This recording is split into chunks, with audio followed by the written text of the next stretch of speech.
रात के 11 बज चुके थे। पूरा घर गहरी नींद में था। बस रसोई से आती धीमी सी छन छन की आवाज़ उस सन्नाटे को तोड़ रही थी। टेबल पर आधी भरी थाली रखी थी, सब्जी ठंडी हो चुकी थी, रोटी सख्त, और उसके पास बैठी अनाया चुपचाप थाली को देख रही थी। उसकी आंखों में नींद नहीं, बस थकावट और नमी थी। दरवाजे के पार से किसी ने झांका, पर उसे देखने वाला कोई नहीं था।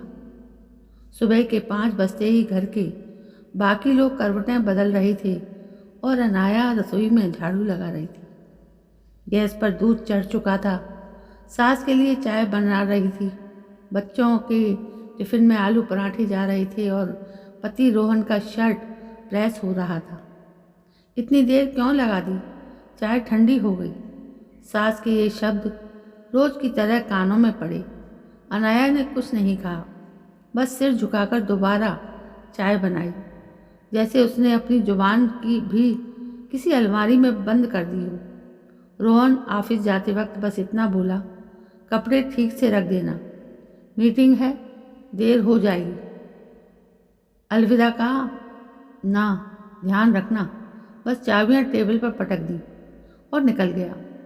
दोपहर तक पूरे घर की सूरत चमक रही थी, बस वो खुद फीकी पड़ गई थी। सास अपने कमर दर्द का रोना रो रही थी। ससुर टीवी पर समाचार देख रहे थे। बच्चे स्कूल में थे और वो खुद को दीवारों में टांग चुकी थी। थकान उसकी उंगलियों में उतर आई थी, पर फिर भी उसने सबके खाने की तैयारी की। जब खुद खाने बैठी तो सब्जी ठंडी और रोटी सूख चुकी थी। उसी वक्त दरवाजे की घंटी बजी। पड़ोसन माधवी दीदी थी। अरे अनाया, तू तो दिन भर काम में घुसी रहती है, कभी अपने लिए भी वक्त निकाल लिया कर। अनाया ने मुस्कुराने की कोशिश की। वो वही मुस्कान थी जो चेहरे पर होती है, पर दिल में नहीं। समय मेरे हिस्से में बस झाड़ू और बर्तन लिखे हैं दीदी, उसने धीरे से कहा। शाम को जब बच्चे लौटे तो उनके लिए दूध, स्नैक्स और होमवर्क का पहाड़ तैयार था। रोहन आया तो फ़ोन पर किसी से हंसकर बात कर रहा था।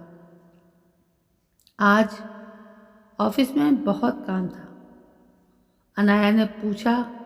वो बोला, हाँ थक गया हूँ, और सीधा टीवी ऑन कर लिया। अनाया कुछ कहना चाहती थी। मैं भी थक गई हूँ रोहन, बस ने होठों को चुप करा दिया, क्योंकि उसे मालूम था उसके थकने का हक इस घर में किसी ने नहीं दिया है। रात गहराने लगी, बच्चे सो चुके थे।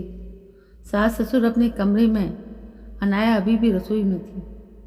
गैस बंद कर रही थी, सिंक साफ कर रही थी, अगले दिन की सब्जी काट रही थी। अचानक उसका सिर चकराया। उसने दीवार का सहारा लिया। गला सूख गया था, आंखें भारी हो गईं। वो कुर्सी पर बैठ गई और पता ही नहीं चला कब उसकी आंख लग गई। रात के करीब 2 बजे रोहन की नींद खुली।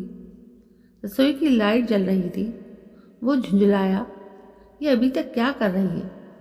वो वहाँ गया तो देखा अनाया सिर झुकाए बैठी, बिल्कुल स्थिर।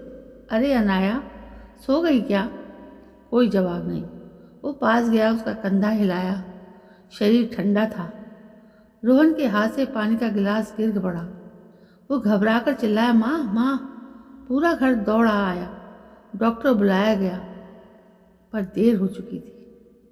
डॉक्टर ने बस इतना कहा, शरीर पूरी तरह थक चुका था, शायद कई दिनों से बुखार में थी, पर आराम नहीं किया।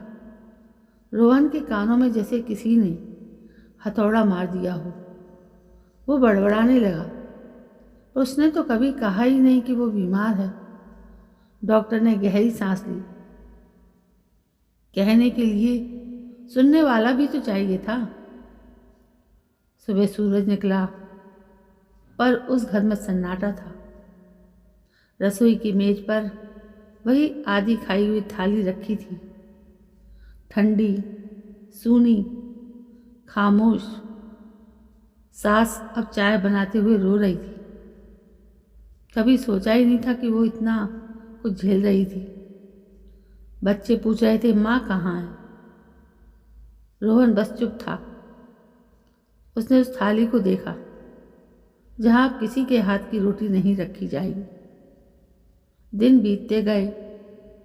रसोई अब साफ रहती थी, पर उसमें वो खुशबू नहीं थी जो अनाया के हाथों से आती थी।